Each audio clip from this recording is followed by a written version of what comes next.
नमस्कार, good morning and welcome. मैं उर्मिला वर्मा स्वागत करती हूँ आप सभी का आपके अपने YouTube channel Sakir Pawar sir पर। डेली की तरह हम पढ़ते हैं मोस्ट इम्पॉर्टेंट करंट अफेयर के फैक्ट्स जो आपकी वनडे एग्ज़ाम्स की प्रिपरेशन को बहुत ही स्ट्रॉन्ग बनाते हैं। आज हम पढ़ेंगे 18 सितंबर के मोस्ट इम्पॉर्टेंट करंट अफेयर के MCQs और उनका डिस्क्रिप्शन।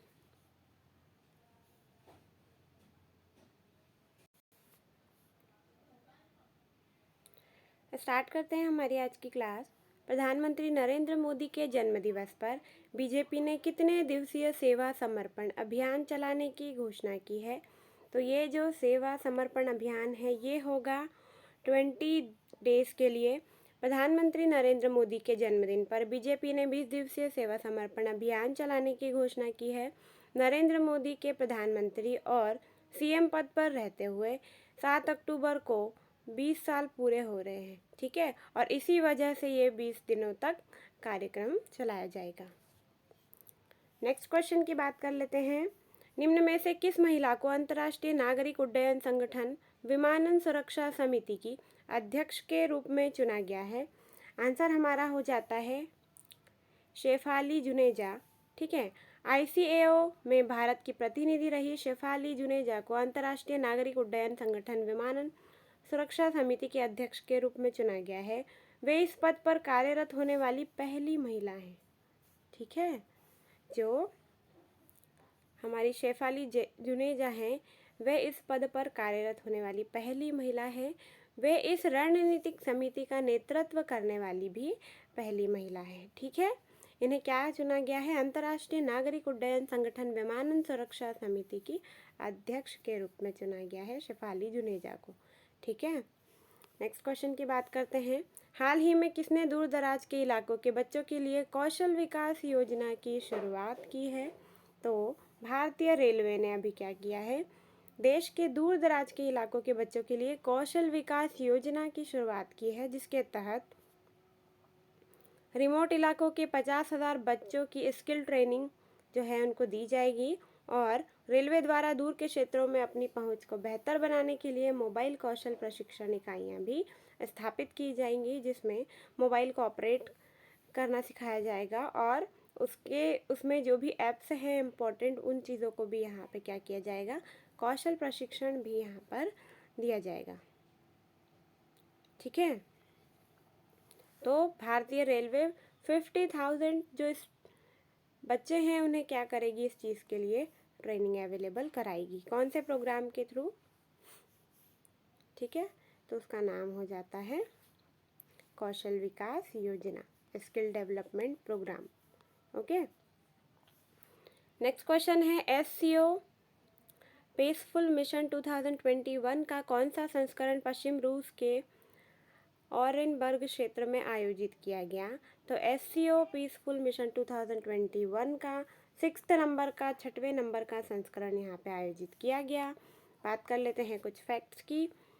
यह संस्करण पश्चिम रूस के ऑरेनबर्ग क्षेत्र में आयोजित किया गया है, जिसमें भारत की वायुसेना के 38 कर्मियों सहित 200 कर्मियों के सभी संयुक्त बल से युक्त भारतीय दल ने यहाँ पर क्या किया है?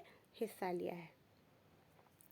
ये है क्या? SCO पीसफुल मिशन ये एक बहुपक्षीय और संयुक्त आतंकवाद विरोधी एक अभ्यास है। यदि अचानक से अटैक होता है या कुछ होता है तो एक संयुक्त आतंकवाद विरोधी अभ्यास है, यहाँ पे प्रैक्टिस किया जाएगा, जिसमें वायुसेना के 38 मेंबर और 200 जो है यहाँ पे संयुक्त बल यहाँ पर शामिल होकर भारतीय सैन्य दल मिलकर इस चीज़ के लिए क्या करेंगे? प्रैक्टिस करेंगे। इस मिशन के थ्रू क्या करेंगे?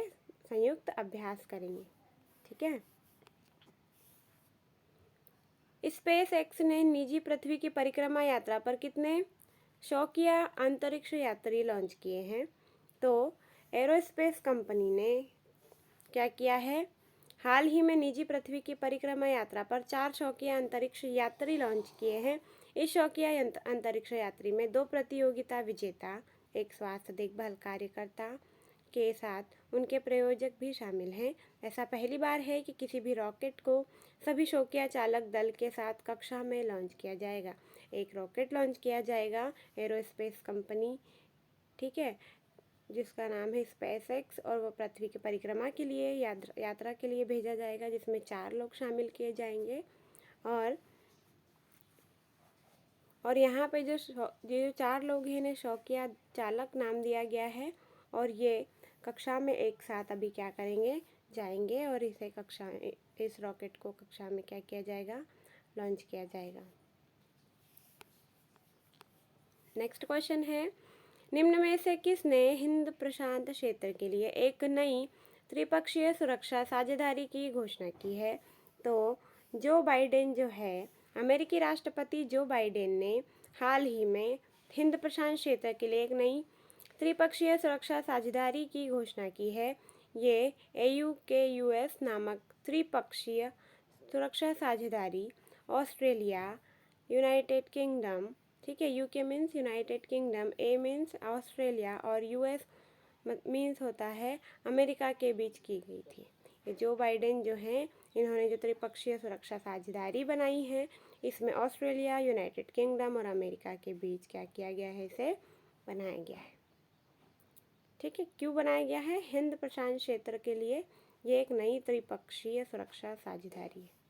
ठीक है, नेक्स्ट है आपका क्वेश्चन, कैबिनेट में किस शहर में एकलव्य मॉडल आवासीय विद्यालय को मंजूरी दे दी गई है? तो विशाखापट्टनम में कैबिनेट ने हाल ही में आंध्र प्रदेश के विशाखापट्टनम जिले के अराकू घाटी मंडल के मज्जीवालासा गांव में एकलव्य मॉडल आवासीय विद्यालय के लिए आदिवासी कल्याण विभाग के पक्ष में 15 एकड़ सरकारी भूमि के हस्तांतरण को मंजूरी दी है। ठीक है, कहाँ बनेगा? विशाखापट्टनम में एकलव्य मॉडल आवासीय विद्यालय। कितने अमाउंट में बनेगा? कितनी ज़मीन में बनेगा? 15 एकड़ भूमि, सरकारी भूमि में से बनाया जाएगा, जिसके लिए अभी मंजूरी मिल गई है। ठीक है, भारतीय क्रिकेट टीम के कप्तान विराट कोहली ने हाल ही में किस क्रिकेट फॉर्मेट की कप्तानी छोड़ने की घोषणा की है? तो भारतीय T20 फॉर्मेट में भारतीय क्रिकेट टीम के कप्तान विराट कोहली ने हाल ही में T20 फॉर्मेट की कप्तानी छोड़ने की घोषणा की है। विराट कोहली ने अपने ऊपर लगातार बढ़ते दबाव की वजह से यह फैसला लिया है। इम्पोर्टेंट क्वेश्चन हो जाता है, स्पोर्ट्स का है। ठीक है, केंद्रीय मंत्रिमंडल ने आपदा जोखिम न्यूनीकरण के लिए किस देश के साथ समझौता ज्ञापन को मंजूरी दी है? तो इटली के साथ मंजूरी दी है। केंद्रीय मंत्रिमंडल ने हाल ही में आपदा जोखिम न्यूनीकरण मतलब आपदा को कम करने के लिए भारत के राष्ट्रीय आपदा प्रबंधन प्राधिकरण और इटली के साथ समझौता ज्ञापन को मंजूरी दी है। इस समझौते से आपदा प्रबंधन के क्षेत्र में तैयारी प्रतिक्रिया के साथ साथ क्षमता निर्माण के क्षेत्रों को भी मजबूत करने में मदद मिलेगी। यदि आपको आपदा प्रबंधन से रिलेटेड कोई मेंस में टॉपिक आता है रिटर्न के लिए, तो आप इस पॉइंट को वहाँ पे ऐड कर सकते हो कि भारत के राष्ट्रीय आपदा प्रबंधन प्राधिकरण और इटली के साथ हाल ही में एक करंट में समझौता हुआ है, जिसमें आपदा प्रबंधन के लिए तैयारी, प्रतिक्रिया और इसे क्या किया जाएगा, इस प्रक्रिया को और मजबूत बनाने के लिए प्रयास किए जा रहे हैं। तो ये आपका एक प्लस पॉइंट हो जाएगा।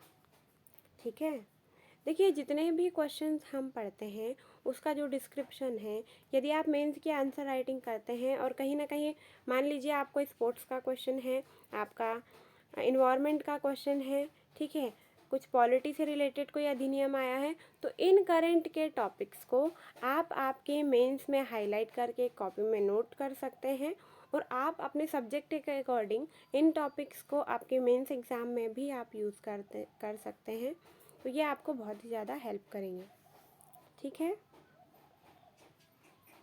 जैसे कोई टेक्निकल टर्म्स आती है, ठीक है, तो उस टेक्निकल टर्म्स में आप उसको साइंस एंड टेक वाले पोर्शन में इंक्लूड करके आप उसमें मेंस आंसर राइटिंग में उसे यूज़ कर सकते हैं। ठीक है, तो इससे ये पता चलता है कि स्टूडेंट कितना अवेयर है चीज़ों के लिए। ठीक है, तो इसी के साथ बने रहिए, पढ़ते रहिए डेली उर्मिला वर्मा के साथ करंट अफेयर्स की क्लासेस में, जिसमें आपकी प्रिपरेशन जो है ऐसे ही लगातार आपकी प्रिपरेशन चलती रहेगी। और ज़्यादा से ज़्यादा शेयर एंड सब्सक्राइब कीजिए ताकि हमें जल्दी लाइव आने का मौका मिल सके। And thank you for your support and thank you for watching.